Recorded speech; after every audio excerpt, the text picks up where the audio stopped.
Right. Welcome everybody to the Don't Panic Roundtable, talking about navigating the new California mandate for 96 hours of emergency power for skilled nursing facilities. We very much appreciate you taking the time to join us. We'll have some speakers followed by a roundtable and time for questions from you. If you have questions, please put them in the chat box. We'll be monitoring that. And again, thank you for your time. First, I want to introduce our three speakers. Jamie Schnick I apologize, 1 second. Jamie Schnick is a senior electrical engineer and technical lead with California's Department of Healthcare Access and Information. He's charged with maintaining and updating existing electrical system codes and standards including the new codes for AB 2511 for skilled nursing facilities. As part of the team that formulated and will be issuing PIN 74, he is a content expert on the requirements for the implementation of alternate resources of power to maintain safe temperatures, life-saving equipment, and oxygen-generating devices for skilled nursing facilities. John Griffiths is an electrical engineer and founder of Context CA with over 35 years of electrical engineering experience, including 20 in healthcare. He played a central role in the design and engineering of groundbreaking healthcare microgrids, including Faraday projects at Kaiser Richmond, the San Benito Clinic, and Kaiser Ontario. As a member of the Hospital Building Safety Board of HCI and one of the lead authors of the recent Healthcare Microgrid White Paper, John is an expert on microgrid designs, such as now are being required for skilled nursing facilities. And finally, I am a practicing surgeon here in California, as well as vice chair of the Hospital Building Safety Board of HCI and the founder and CEO of Faraday Microgrids. I've led the charge to make healthcare facilities more resilient, sustainable, and cost-effective to operate through groundbreaking renewable energy microgrids. As an expert in healthcare delivery, regulation, and energy systems, I'm uniquely positioned to help address the mandate for backup power and particularly for project finance. Jamie, I'll hand it over to you. Thank you, David. The new bill, this new requirement we're talking about originated as a bill, Assembly Bill 2511. And 2511 basically is requiring for this new alternate power resource to be on site. And this was signed into law on September 29th by Governor Gavin Newsom. Next slide, please. As a background, SNFs previously are only required to have 6 hours of on-site fuel storage for emergency power systems, and cooling has not been a requirement as far as emergency backup on our existing SNFs. Next slide. The PIN 74 was put together by HCI to help at the direction of the governor to incorporate this into code. And we can move on to the next slide. Essentially, the law introduced a couple new terms, one of which not new, but was undefined, was the temperature. So we've identified in the PIN that the temperature range that's going to be required to be maintained is between 71 and 81 degrees Fahrenheit. Life-saving equipment, we included a definition, includes but not limited to ventilators, AEDs, crash carts with defibrillators, intravenous therapy equipment, feeding pumps, IV pumps, nebulizer machines, suction equipment, and medication dispensing units. Oxygen generating systems are self-explanatory. Next. In order to, for facilities to meet this, we're putting together a facility assessment, which can be accessed on our ePortal website. That'll be available on January 1, 2023. And there, the facility can identify their existing systems and any deficiencies and plans to resolve those deficiencies. Next slide. The compliance options. So we looked at if the electrical system needs to be revised. We have identified 3 different solutions. The one important thing I want to point out here is the bill didn't require that these systems be supported by emergency power that the code has dictated as specific requirements for. So we allow 3 options. One is to add to the emergency system of the existing facility. Other is to create a new legally standby system to back up these systems, and the other is a new healthcare microgrid to back up the entire site. Next slide.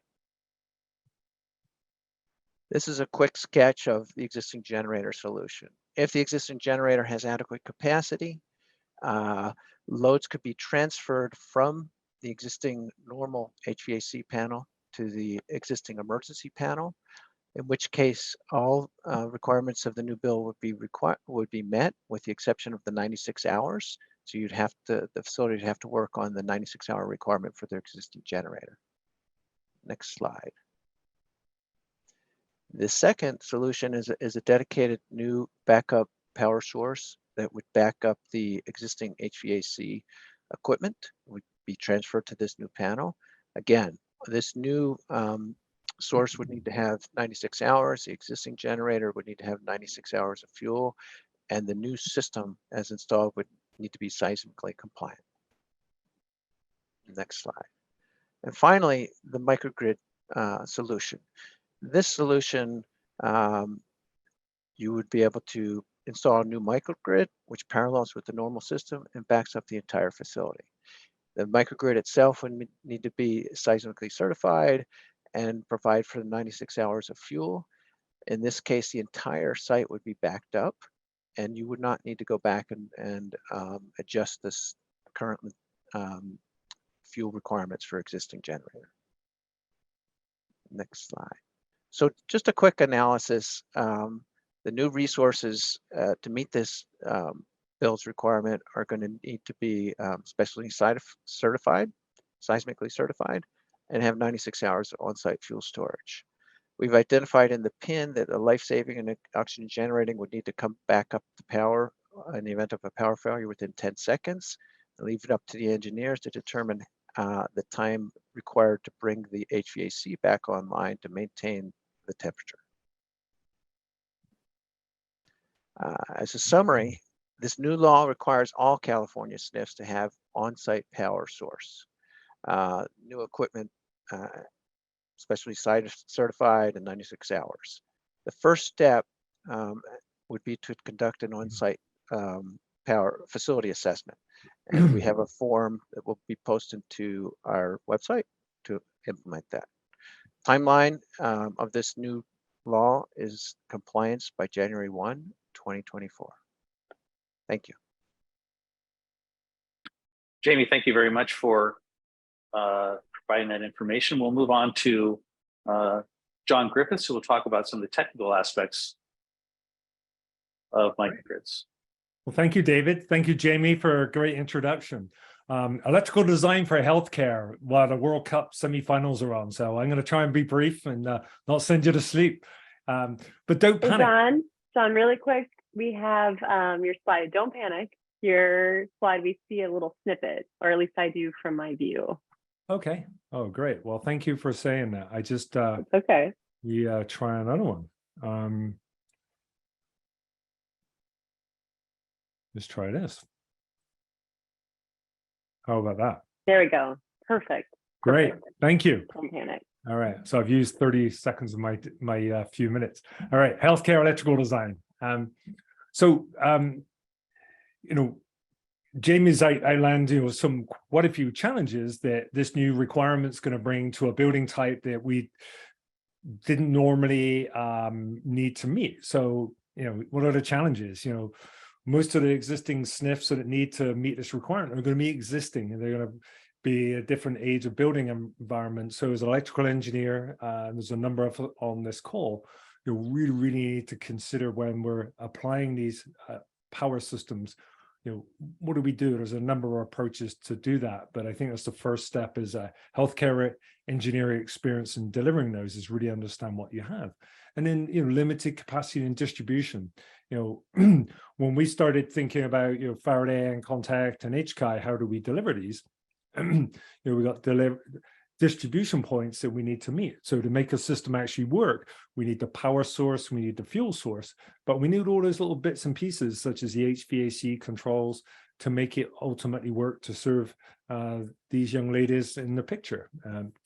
And the other challenge is, and an opportunity is, as we look at delivering sustainable microgrids, there is an unfamiliarity with these solutions. We and Contact and the other engineers on here, we're very familiar with delivering diesel generators, but as we approach and deliver these more sustainable solutions to meet not only provide better solutions, but also meet the state's goals and address climate change challenges, we need to educate everyone and be prepared to take some risk, but do it comfortably with employing experts.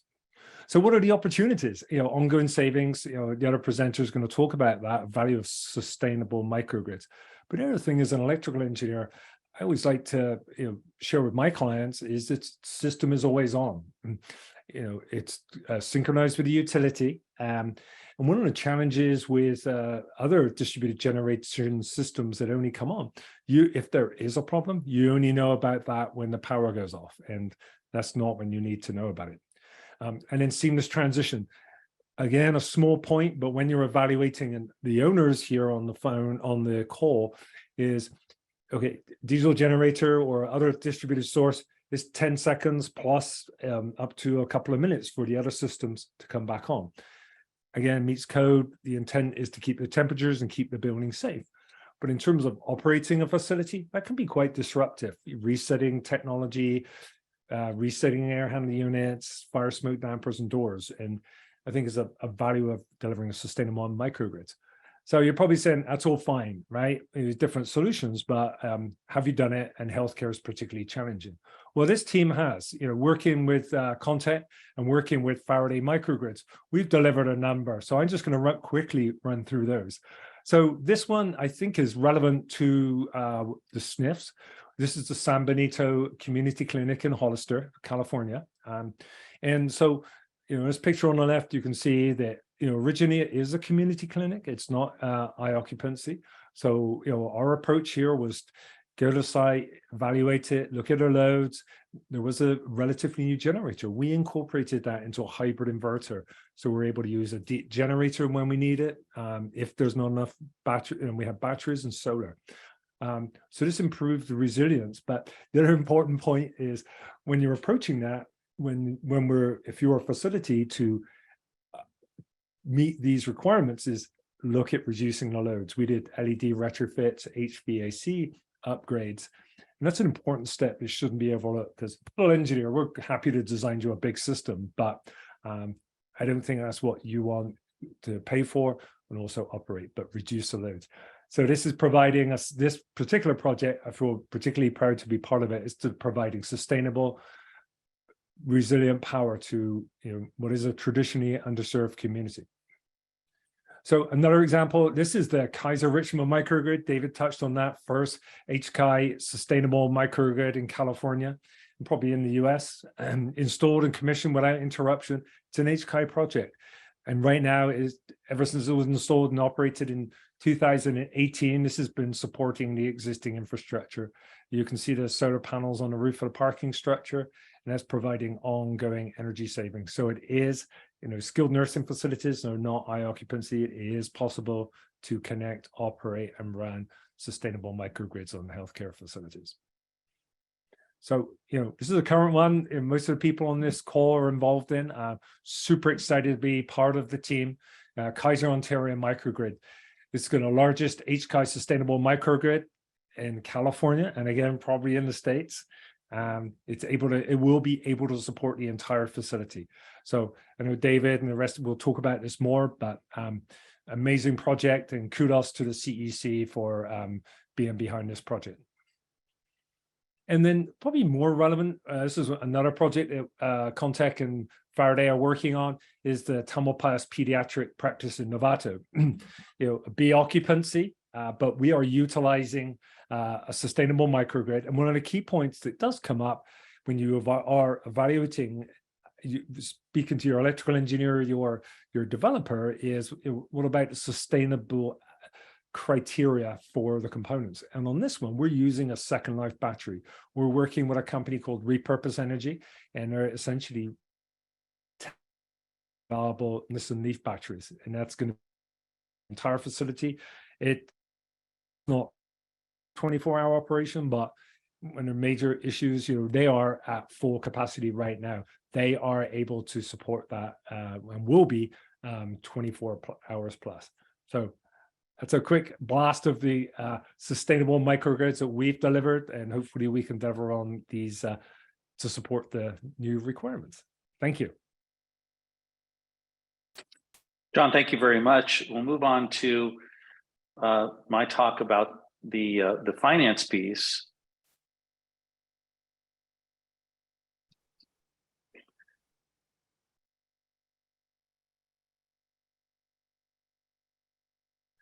So as those of you who are participating now know, the state has created a mandate for 96 hours of backup power for skilled nursing facilities in California. Unfortunately, this represents an unfunded mandate insofar as this specific law doesn't contain any funding mechanism.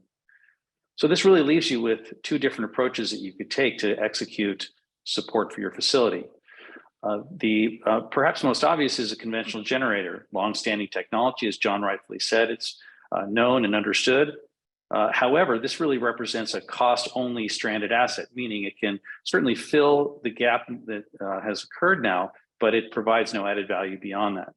In terms of costs, you obviously have the cost of equipment acquisition, system design, et cetera, fuel acquisition and the associated price volatility, fuel storage problems, maintenance costs, testing and environmental reporting. And then you face a number of barriers, not the least of which is diesel generators are significantly backordered as much as several years now. There's problems with Air Resources Board and AQMD requirements, Cal OSHA, EPA, the California Energy Commission is certainly concerned about the use of diesel. And then importantly, there's no incentives associated with diesels, and there's no productivity value either. So this represents a solution, but with very few true advantages. Now, renewable microgrids as an alternative are really a high-performing asset that has ongoing return on investment. They do have some of the same costs, but really largely eliminate the testing and environmental reporting that goes along with diesels. Much of the other barriers have gone away with using microgrids, although the seismic barrier remains one that's notable here insofar as equipment so far does not have seismic certification. Most importantly, however, are that incentives and productivity of these systems lead to real value. So there's reduction of utility costs, both energy and demand fees. There's up to 60 or 70% tax credits with significant accelerated depreciation.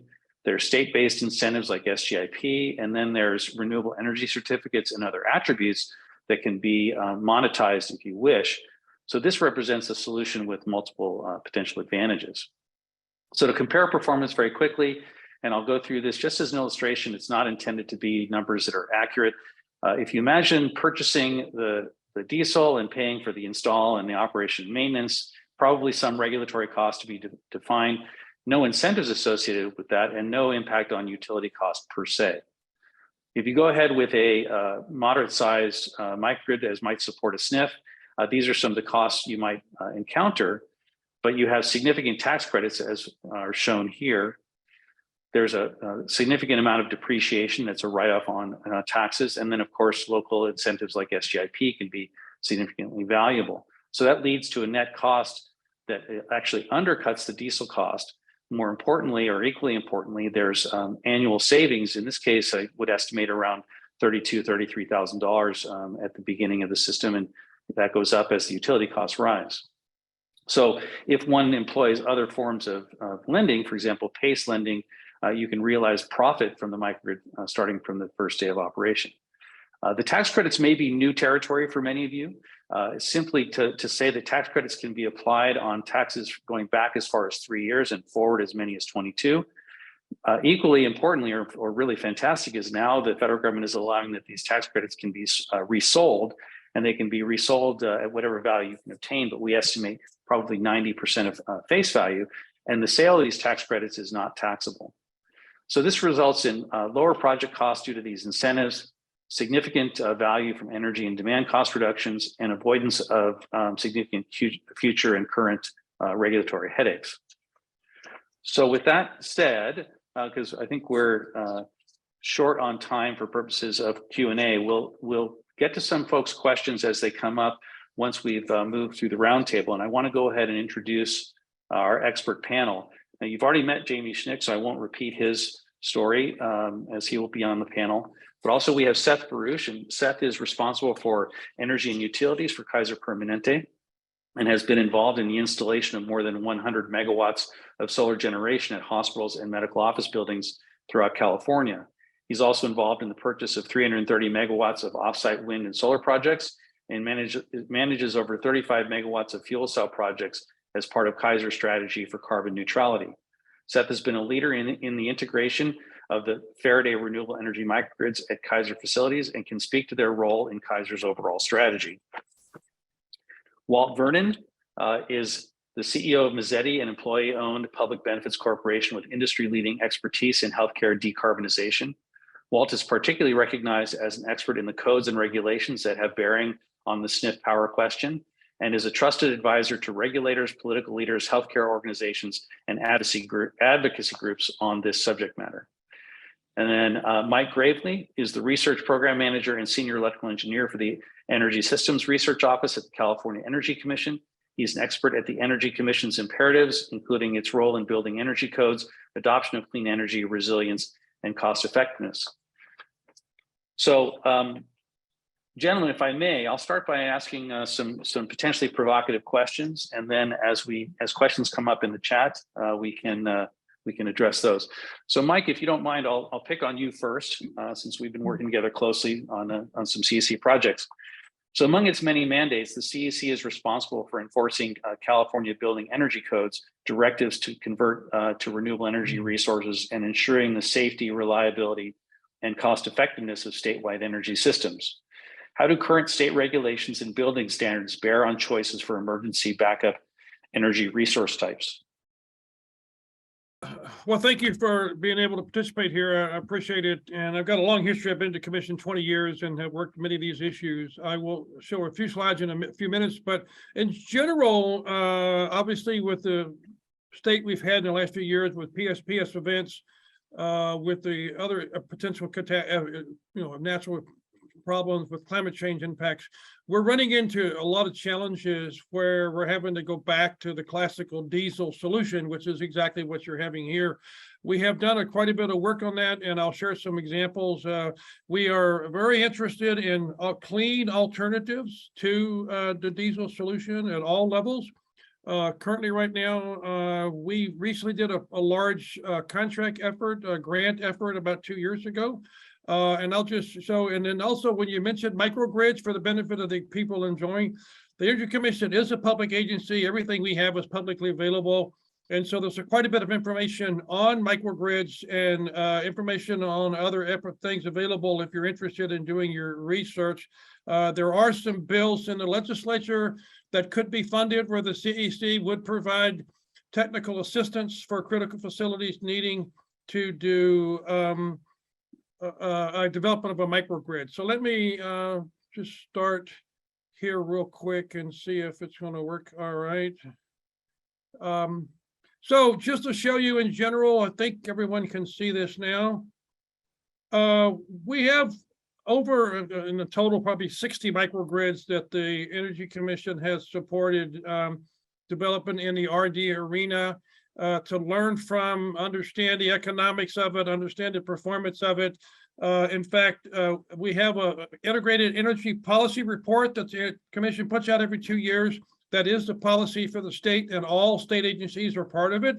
In 2020, we did a separate chapter on microgrids. This chapter gives you quite a bit of information. It's publicly available on the Energy Commission website for those of you that are interested in what are the benefits, what are the challenges, and where are we in the technology. The other area I mentioned was we were looking at alternatives for diesel generators, and I'll just go through these very rapidly. So we have projects here is a transportable solar panel. These are about 20 kilowatts, so they're not big, but obviously being solar, this could last. We'll be doing exercises in the field where these systems will operate for 2 weeks, but it's not a 24-hour-a-day operation, but it does operate probably 16, 18 hours a day. There's a battery with it in addition to the solar. There's an operation here, which is a little smaller, which is a portable system that can operate for about 2 days. We have a system here that's generated with hydrogen, green hydrogen, that can operate for days at a time. We have a system here that's transportable with solar and wind combined. that can operate certainly for 18 to 20 hours a day with the storage. And then we have another system with a transportable portable system. So we are evaluating systems that are in the 10 to 30 megawatt, 10 to 30 kilowatt range. And we're hoping to get that into the much bigger range that could eventually be a system that was purely clean. And also I mentioned there are incentives that come along with these clean solutions, as Dave mentioned, that would not be available for the other systems that are fossil fuel related. And here's another example of a green hydrogen transportable system that would be there. So we are working to come up with some solutions that don't exist today. We realize the importance. We are doing a lot of work to back up PSPS events, but we realize these events do cause substantial challenges on these facilities. And so we understand that right now the solution that's most available is a fossil fuel solution. We don't like that solution, but we have to accept it. And so we will continue to do that. But again, my name, if anybody has questions or wants to learn more about what the CEC is doing, you have my information. Feel free to reach out to me. And then if there's somebody else I can refer you to, I will. I keep track of microgrids and storage. There are quite a few incentives. He mentioned the IRA and other things. So right now, for the next few years, next 5 to 10 years, there is more incentives available for technologies like this than has been in my 20 years at the commission. So this is a very interesting time to be doing these types of solutions. And with that, I'll turn it back to Dave. Mike, thanks. Really appreciate the comments. If I may, I'm going to turn to Seth Baruch, who I'll remind folks is a leader in the Kaiser Permanente organization with respect to energy and particularly sustainability initiatives. So Seth, Kaiser has extensive experience with diesels, of course, in their existing facilities, and now has become a true pioneer in incorporating renewable energy microgrids, as well as just solar alone. How does KP balance the benefits and challenges of each of these as it formulates its plans for facility management over the coming 25 years? And I would add, you guys, your overarching theme has been decarbonization. How does that play into all of this? Yeah, decarbonization plays into it in a big way. Obviously, diesel generators are very polluting, and they are not an immaterial part of our Scope 1 emissions. The majority of our Scope 1 emissions are from natural gas usage at our central utility plants in the hospitals. But the sustainable microgrids, let's call them green microgrids, resiliency provided by predominantly renewable resources, fuel cells, and battery storage is a big effort, a big part of our decarbonization efforts on site. But it's also a matter of resiliency, and increasing number of our facilities have been impacted by PSPS events. And while I think the utilities are trying to do their best to reduce the impact of that through undergrounding and other efforts, we still see the risk increasing in the future rather than decreasing. So we look at, in terms of future planning, there's a number of strategies, electrification, partly driven by new regulations in a number of California cities, but also making facilities microgrid ready. We have a facility that's in design and eventual construction.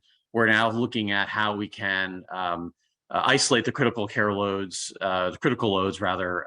into one panel, so that we can install a solar and battery system, if not when the facility opens at some point in the near future. And so we're just kind of trying to, while we're adopting microgrids through the use of a lot of these incentives that have been talked about at existing facilities, but also since your question was about planning for the future, making sure that we make our facilities as low carbon and as resilient as possible, given the risks that we're seeing to the electricity infrastructure, particularly in the state of California.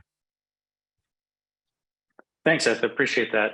We do have a couple of questions in the chat, and I want to address those. So I'm going to direct this first question at Jamie. So Jamie, one of the attendees has asked, I currently have a diesel generator that provides 3 days of power on a full tank. Do I need a microgrid still? Okay, so the new code has, it depends is the answer. So if the on-site generation is going to need to be able to back up HVAC equipment to maintain temperatures, Typically, that's not on the emergency generators, but if it is, then that would qualify. And then plug loads for life-saving and oxygen generating. So what I would recommend is that you start your facility assessment to determine what you have.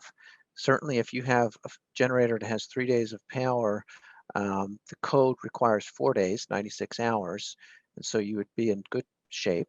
You would probably be able to work out a plan to get alternate fuel delivery on site to make up the deficit. But without knowing anything else, I'd say you have good potential there. Thank you. So there's a follow-on question that came from one of our panelists that I think is related. Jamie, can we use a healthcare microgrid for only these emergency loads, broadly defined, and not for the entire facility if we wanted to? Or I guess to rephrase that, could we segregate the loads that are required to be supported for 96 hours and just support those? Sure. Yeah, that would be code compliant. The reason I kind of looked at that, and we've done a lot of review on this with our microgrid committee, is that the cost to detangle those HVAC loads and transfer them, you might find out that you're spending more money to get a part of your facility backed up rather than the rest, but that's just dollars and cents. The code only requires these new loads to be backed up for 96 hours. Here's a question I'm going to phrase to John Griffiths and/or Walt Vernon. I think both of you could address this. This is coming from the attendees. SNFs are currently regulated by HCI/OSHBOD. Is there any experience with solar installs at an actual SNF that is existing? Most SNFs are at least 30 to 40 years old with very old electrical infrastructure. John, let me have you go first, and then we'll have Walt follow you. Great. Thank you. Yeah, that's a great question. I think the SNFs, solar, there are some that have solar, but they're just, they're not connected to batteries. And I think your point is, and we were preparing for this presentation, is that, most, I think you say most SNFs have old electrical infrastructure. And I don't think there's any great answer to that question, because modifying existing infrastructure in a facility that is 24/7, I think it was an earlier question, it's a challenge. But I think, this is an opportunity to, if you are, looking to add solar, so say a renewable microgrid connected to some other source, I think it's also an opportunity to look at the upgrades. And I think I don't really have a silver bullet other than just, you got to evaluate it as a whole. But the one thing I think Jamie said, if I can come back to that, is it's what we need to do to deliver these systems is we can't just put a generator that backs up the chiller and does the HVAC. We also need to think about all the BMS, all the little bits and pieces throughout the building, which are usually distributed, to make it work in an emergency outage. I'm sure Walt and Jamie, we've all have been involved in those projects where we've got the backup and the phone goes and, oh, the BMS outstation's not on emergency power. It's a long answer, but I think it's a challenge.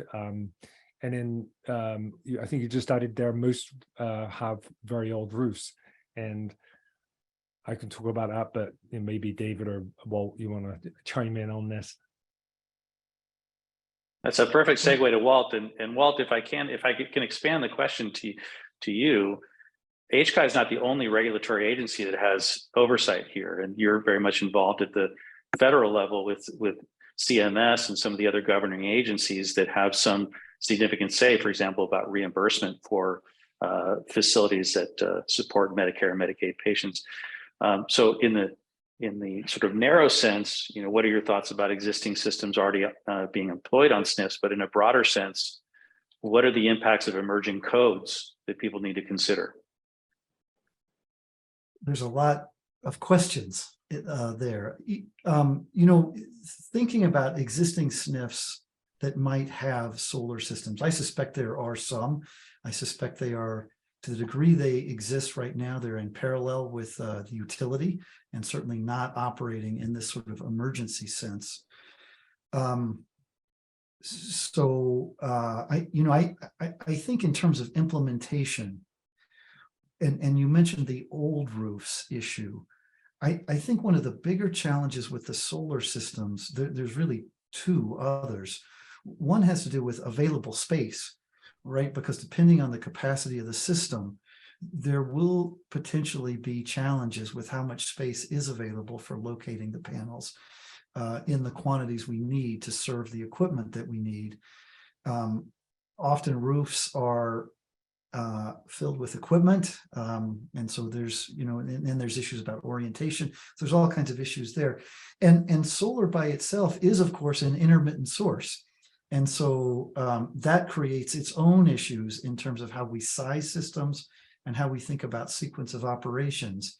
And we were showing in Jamie's diagram, he showed the solar panels feeding the batteries, feeding the microgrid.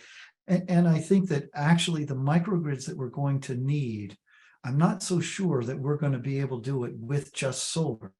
I think the microgrids are likely to require some amount of solar, some amount of storage, and some amount of probably fuel cells in the short run, which provides sort of a steady base load. And that's a fossil fuel source, which has its own issues, and there's a lot of issues surrounding it. But and one of the things Jamie and I've talked about a lot when we think about this issue of 96 hours, right?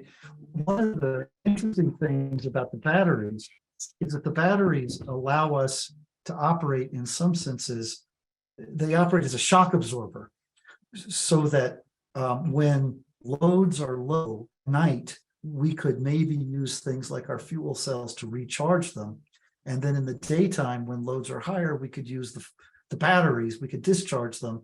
And so maybe you don't need 96 hours of battery. Maybe you'd need just enough to be able to do that function. And that's not been done in California, but Jamie and I've talked about how could that be done. And so I think there's a lot of opportunity here for us to think about how to configure these systems in ways that will creatively address the need. And I'm not so worried about old infrastructure, frankly. I think we can figure that problem out fairly simply. I think the bigger question is this idea about physical space and system configuration, and maybe to some degree, on-site fuel storage and seismic certification, which Jamie also mentioned as potential issues. With respect to federal regulation, you mentioned CMS. CMS is certainly a player here, and when we've worked with healthcare facilities around the state, around the country, that's one of the first things people bring up is, oh my God, we can't do this because we'll lose our CMS reimbursement. CMS, as most people know, as a conditions of participation require an organization to comply with NEC 2011, which does not permit these technologies. The 2023 NEC will permit them. And I know that Ashpad, under Jamie's leadership, is looking at how we can accelerate adoption of that here. But maybe more important, there is work going on with a number of organizations to try to encourage CMS to rapidly issue waivers to allow reimbursement for these kinds of systems.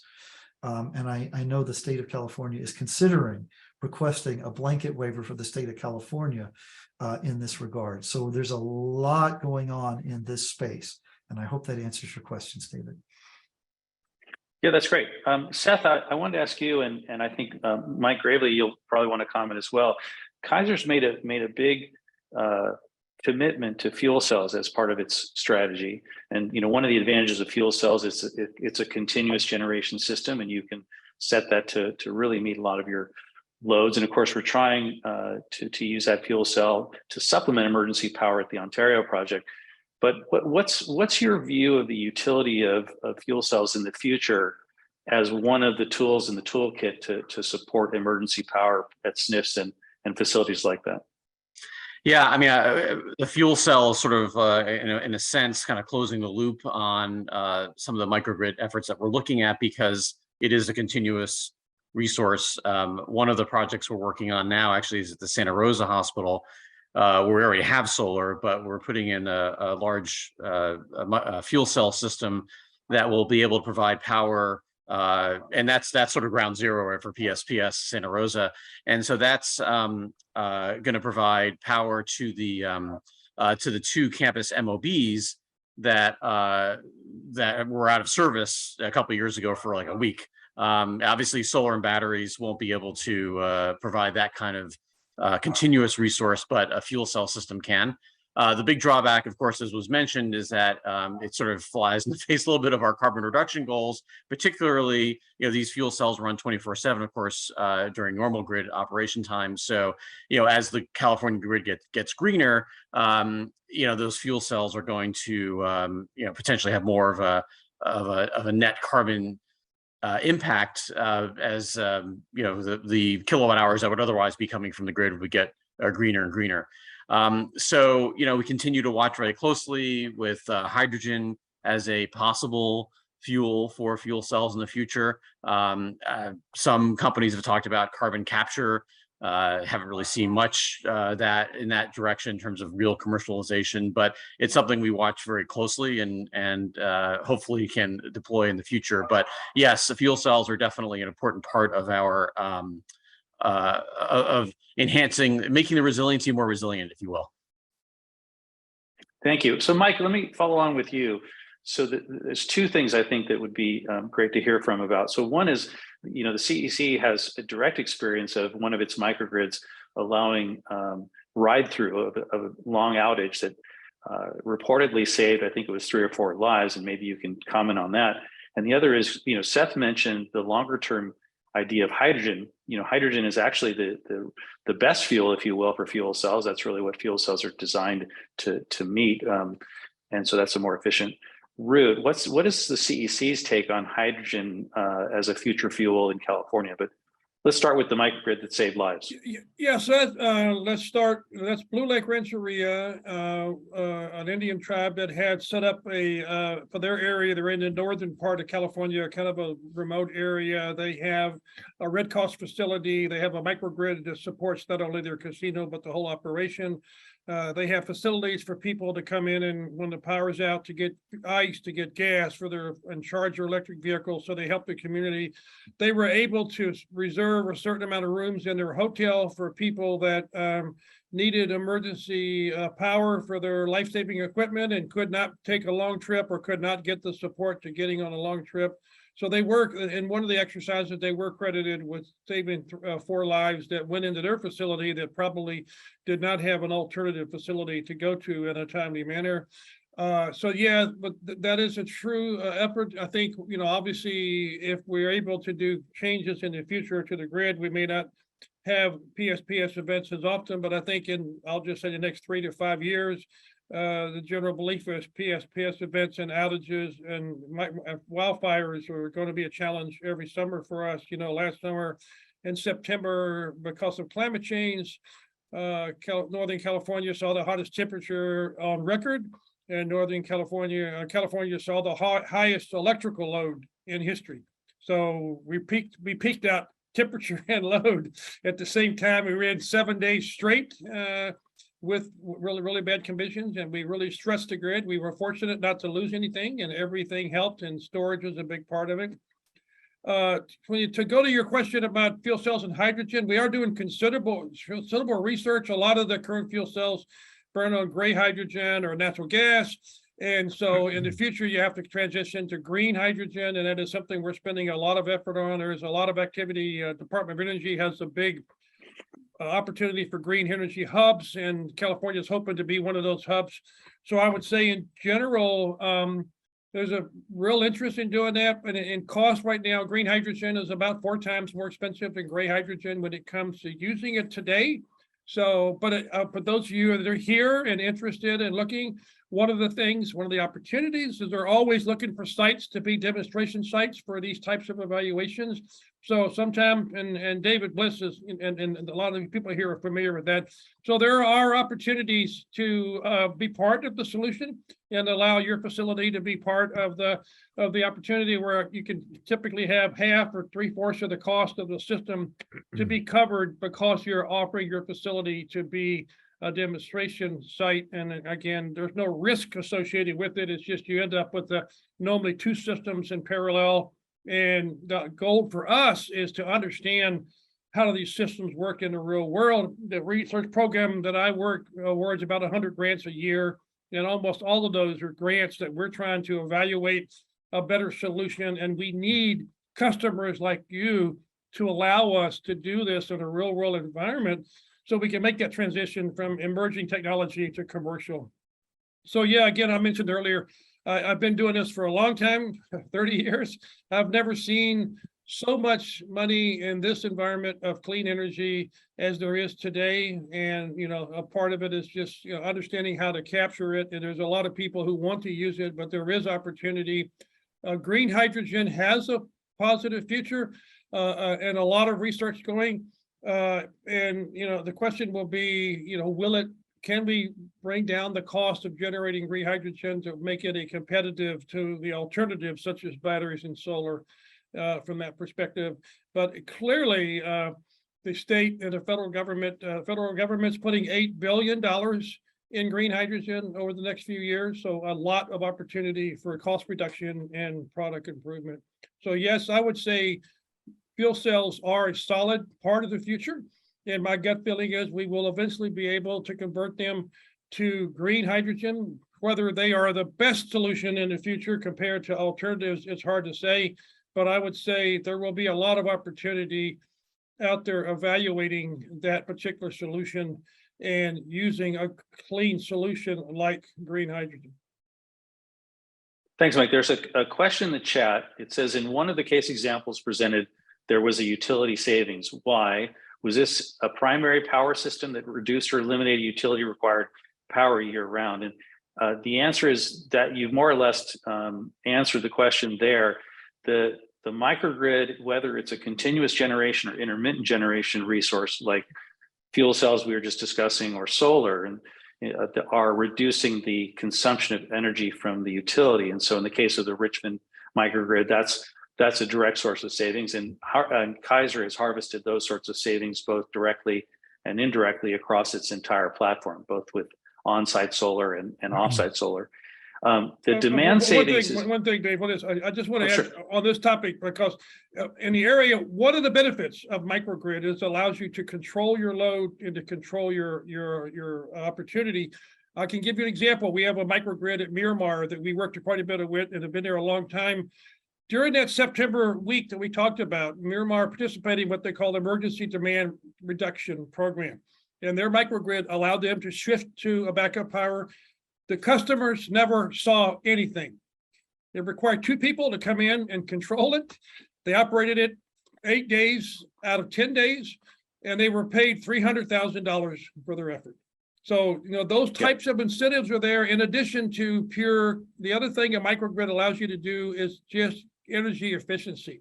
You have the ability to see how you're using energy, and you have the ability to level out your peaks, so your demand charges. So microgrids inherently provide you the ability to save money, utility costs, by managing your load and knowing what your load is. A lot of people just don't know what their load is until they get their bill. And so I just, when you talk about these solutions, one of the positives is you're going to understand your electrical load better than you did when you started. And anyway, so thanks. I appreciate the time to comment. Yeah, you bet. There's another question in the chat that says the law is supposed to go into effect by 1/24, meaning January of 2024. Is there enough time to put in any solutions? So Jamie, I'm going to put you on the spot. You get asked this a lot. Sure. It's a short time frame. Yeah. So the law is going to go into effect on January 1, 2023, with the requirement for all facilities to be in compliance by January 1 of 2024. It's a very aggressive schedule. Right now, that's what the law says, and that's the way our code is written to support that. There's probably going to be more discussions. CDPH is the agency that enforces laws and code.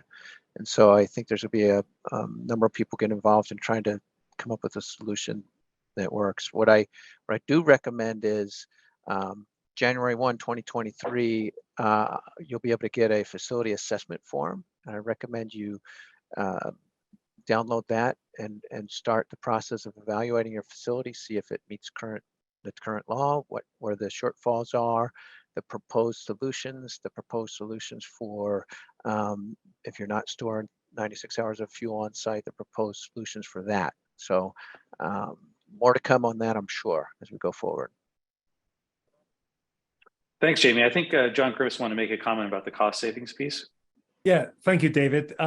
Just sort of building on that utility. So a couple of things in terms of saving, and I think David, a lot of times most clients, because they're busy running our operation, are not looking at their bill. You know, there's demand charges, which is something can be a really big component of your energy bill, which is totally controllable, which is, you know, we're actually controlling it, you know, on the Richmond project right now.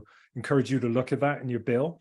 And the other is the time of use charges that, whether you're on it now, your utilities are going to move you towards that. So that also, so you're paying, like, let's say 12 cents a kilowatt hour off peak, and you could be paying 52, even more off on peak. So that's an advantage.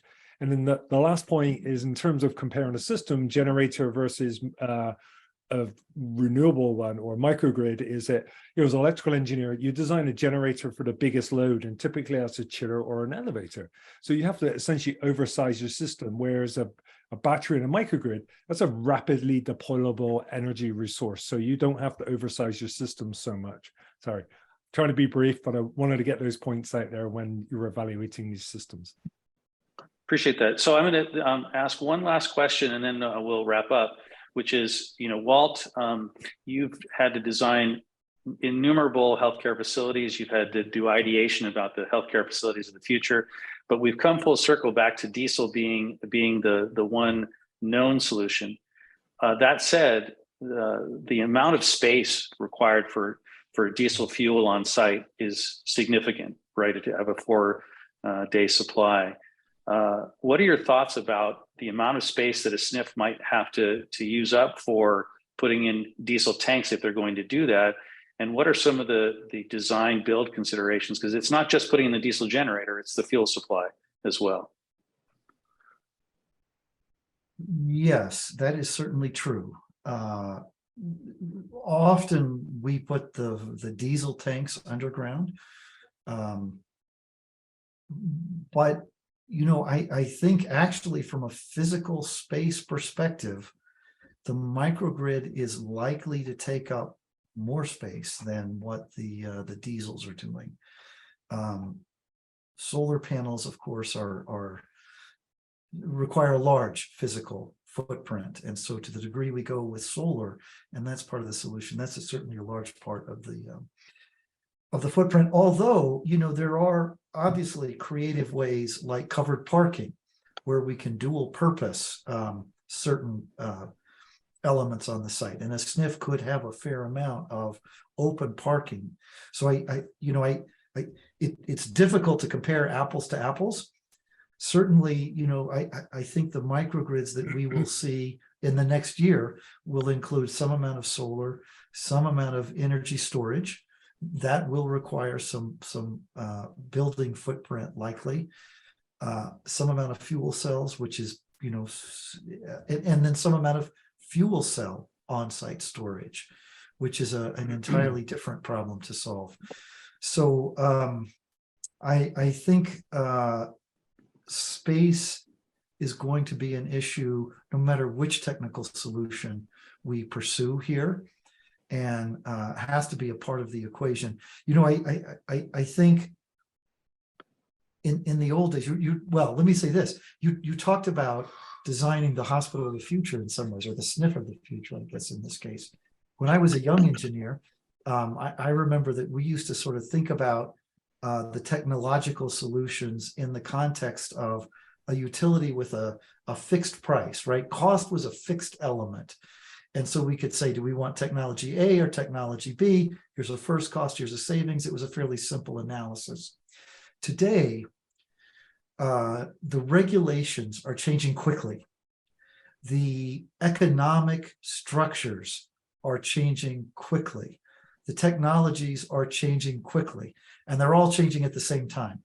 And so in some ways, it is a little bit like solving simultaneous equations. And so I think thinking through these strategies to come up with the optimal design for a system that will be, as you suggested, not backwards looking, but future looking, is really, really important. The regulations around air quality, around carbon emission, are not going to get less strict as we move forward, right?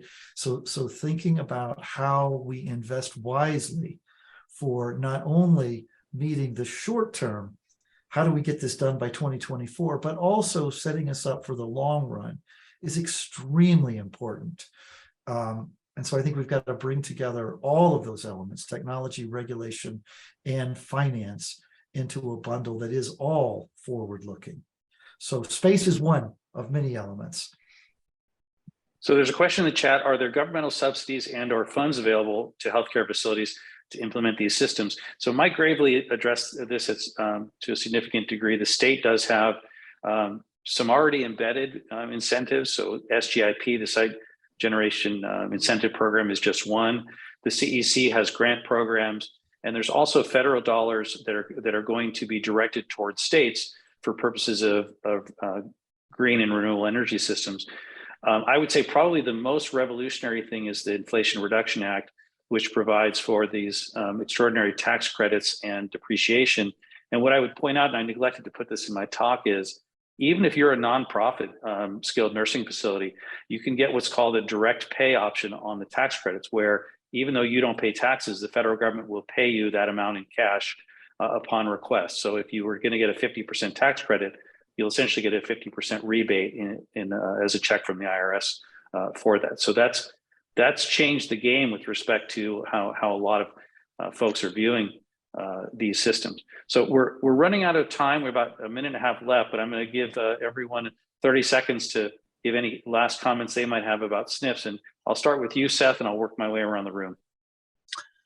Oh, I was going to say that just with the carport solar, our employees and our members love it.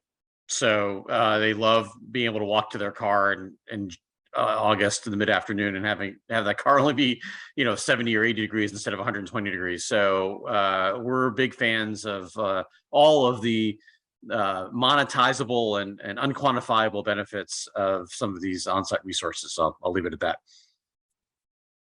Mike Gravely, any last minute thoughts or comments? No, Oh, I'll just leave by saying we are a public agency. We do have 100 people working R&D. We fund in a range of $80, $100 million a year in research, all kinds of opportunities. I would just say, if you have questions, reach out. We have a lot of documents that are available, publicly available, to help you, and we can steer you to people so you can do some of this analysis yourself. Most people use some type of consultant, but anyway, there is free information, and there are potential grants that come every year. And all you have to do is reach out and understand where you fit. But I'm available to be that funnel in. If you have questions, reach out to me. I'll be glad to answer your questions or refer you to somebody who can answer your questions. So I wish you the best of luck. And obviously, this is a challenge for all of us. We want to reach the day when you don't have to buy diesel. You can have an alternative. But right now, it's pretty limited. Thank you. And thank you for participating. I enjoyed the opportunity today. Thank you very much. Thanks, Mike. We appreciate you being here. John Griffiths, any comments? No. Well, firstly, thanks so much for hosting this webinar. There's some really great expertise here, and really, again, thanks for the questions. These are challenging but exciting times. And I think Walt mentioned, been an electrical engineer for many years. The solutions that we have in our toolkit now are like no other. So just don't settle for the status quo. Really challenge your design teams to get a better solution for now and in the future. Walt, any comments? I would only say that the world's best scientists have told us that the climate change is the defining public health issue of our time, and that if we don't reduce our footprint 50% by 2030, we will owe a debt to our children that we can never repay. And I think the diesels are attractive and easy, and they are a high regret solution. And so I would look seriously at some of these alternatives. All right, Jamie, you're the guy in the hot seat as the HCI representative here. Any closing thoughts? Oh, thanks. We spent a lot of time the last 2-3 years researching the microgrids and as Walt said, working on revisions to the code to speed up the implementation of them in California. We think that's a great solution, not only for reliability, sustainability, the benefit of cost savings. So we're really excited that with this new bill, everybody's energized and really looking at how to implement these on the SNFs. And as Walt said, the microgrids concept is really to set up a bus that allows you to hook up various distributed energy resources on site for the technologies known and future technologies that might come in the future. So it's a great master planning solution. Thank you. Well, I want to thank everybody for taking the time to join us and participate in the panel, and thank you for all your intelligent questions. I want to thank my co-host, the Mazzetti team, who set up this webinar and did a lot of the heavy lifting, along with Goalpost, who collaborated with them to get things organized.